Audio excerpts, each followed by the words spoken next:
See friends, இந்த series இருக்குல்ல, இந்த சீரிஸில் 8ங்கிற நம்பருக்கு முன்னாடி 5வும் அந்த 8ங்கிற நம்பருக்கு பின்னாடி 3 வரக்கூடாது.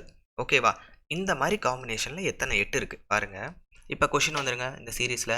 ஸோ 8 மட்டும் இந்த கொஷினில் டார்கெட் பண்ணுங்கள். ஸோ 8 முன்னாடி 5 இருக்குது, பின்னாடி 3 இருக்குது. இதை நாம் கவுண்ட் எடுத்துக்கக்கூடாது, ஏன்னா பின்னாடி 3 வரக்கூடாதுன்னு சொல்லியிருக்காங்க. அடுத்து 8 இங்கே இருக்குது. ஸோ முன்னாடி 5, பின்னாடி 6 ஒரு கவுண்ட் எடுத்துக்கோங்க. இங்கே பாருங்கள் 8 இருக்குது, முன்னாடி 5 இல்லை, இது வராது. அடுத்து 8 இங்கே இருக்குது. ஸோ முன்னாடி 5 இருக்குது, பின்னாடி என்ன இருக்குது 4, கண்டிப்பாக கவுண்ட் எடுத்துக்கலாம். 3 தான் பின்னாடி வரக்கூடாது, மற்ற எந்த நம்பர்னாலும் வரலாம். இங்கே பாருங்கள், அடுத்து 8 இங்கே இருக்குது. ஸோ முன்னாடி 5, பின்னாடி 3 இருக்குது, இதை கவுண்ட் எடுக்காதீங்க. இங்கே பாருங்கள் 8, முன்னாடி 5 இருக்குது, பின்னாடி 7, கண்டிப்பாக கவுண்ட் எடுத்துக்கலாம்.